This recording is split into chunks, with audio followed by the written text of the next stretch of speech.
Public records offering new details this week of what led up to the deadly Capitol riot.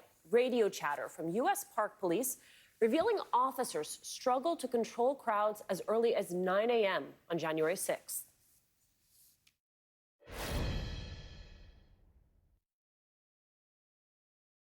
Units are backed into the monument.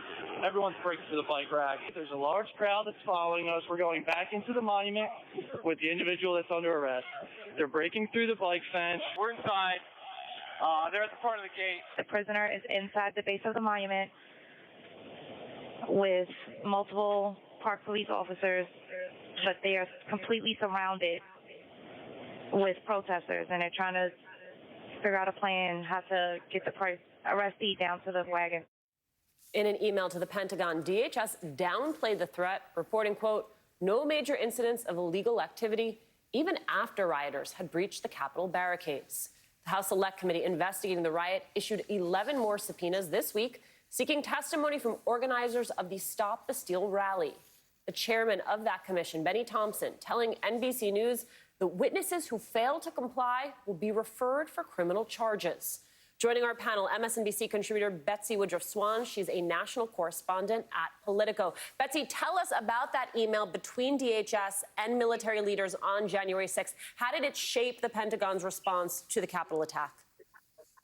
This email was truly bizarre. The timestamp on the email is about 1:30 p.m. So we're talking 4 hours after the audio that you just played, where Capitol Police officers were talking about being unable to move a person they'd arrested because they were essentially hemmed in by more increasingly violent, restive protesters.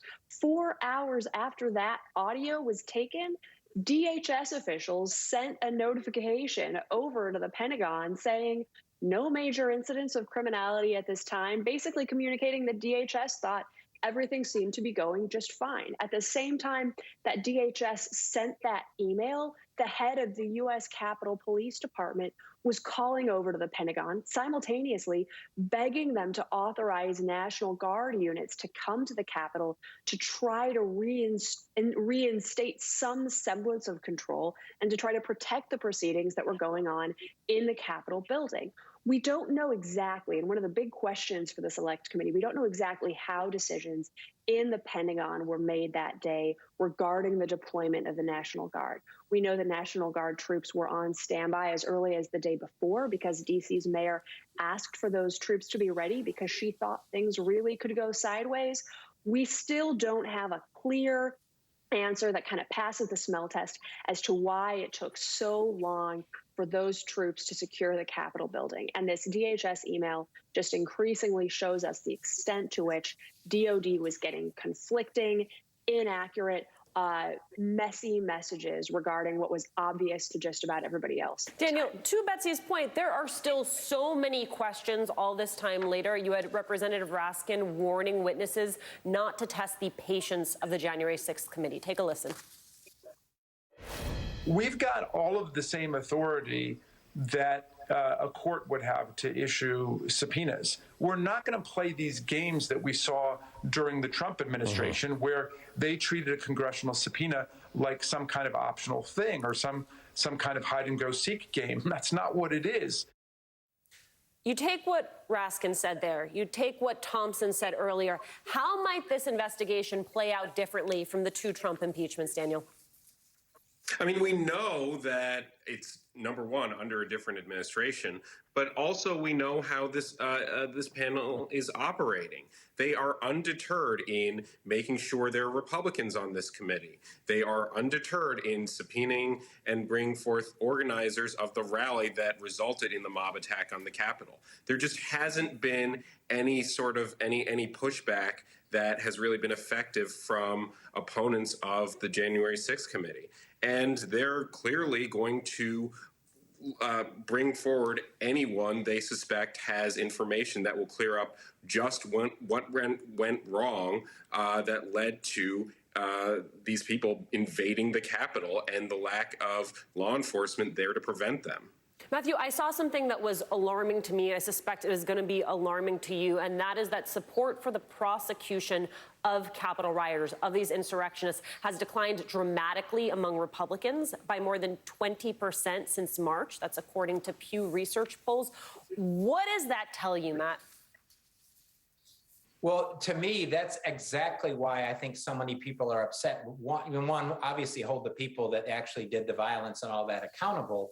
But what's happened every day removed from January 6th, where the Republicans seem to not like it in the day after or 2 days after, but now it's like because they're getting pressure by the crazy part of the party, which has completely occupied the party, they like it. Now they're starting to sort of spin away from it and no longer condemn this in the course of this, including the former president, who keeps actually seem to give positive plaudits to what happened on January 6th. To me, we are not going to reach the point, and I'm hoping the committees do this, to reach the point where we finally come to terms with this until we hold more people than just the people that were that stormed the Capitol. We have to hold people accountable in DHS under Donald Trump. We have to hold Donald Trump accountable. We have to hold Republicans in Congress accountable. Anybody that was involved with enabling this or magnifying this or not doing anything about it should be held accountable, because in the end, just those 400 or 300 or 500 people that they've been arrested or trying to prosecute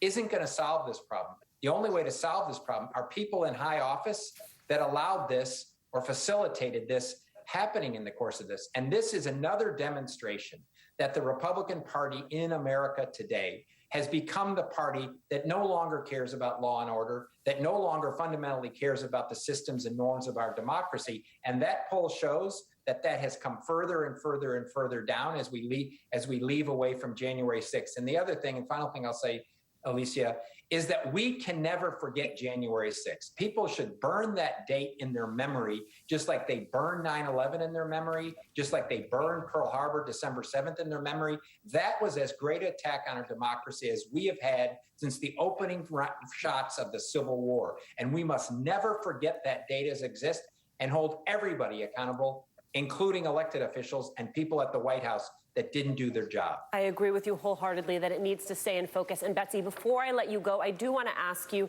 you wrote about the Postal Service's efforts to track online extremism after January 6th. Can you explain to us why USPS got involved and what they discovered? It's a great question. I asked the Postal Service why they believe it's in their jurisdiction to investigate January 6th, and they gave me a weird answer. They said that their job is to protect people who deliver the mail, and therefore that covers the events of January 6th. The unit within the Postal Service's law enforcement arm that did this work is literally called the Internet Covert Operations Program of the Postal Service. By virtue of investigating January 6th, we're learning a lot about the very sometimes unusual ways that the U.S. federal law enforcement apparatus works. The documents from the Postal Service's Covert Ops program that I obtained and reviewed show that the Postal Service had concerns about the fact that posts on a fringy social media network called Parler had been disappeared after the January 6th insurrection because the website as a whole came down. So one thing the Postal Service was looking at was how law enforcement officials could get access to those posts after they were deleted so they could use them to build cases and investigate what happened on January 6th. And that just highlights the extent to which there was so much chaos in the days after the 6th. There was such a wide-ranging effort by law enforcement to track what had happened, such a dramatic change in the online extremist community, for lack of a better term, such dramatic changes in that space that it was pretty much all hands on deck for federal law enforcement in terms of trying to figure out how to figure out what happened and then what to do next. Betsy, I always appreciate when you bring us your reporting, but I also like the introduction of fringy because it really captures the essence of these fringe groups. Matthew, Daniel, Betsy, thank you all so much.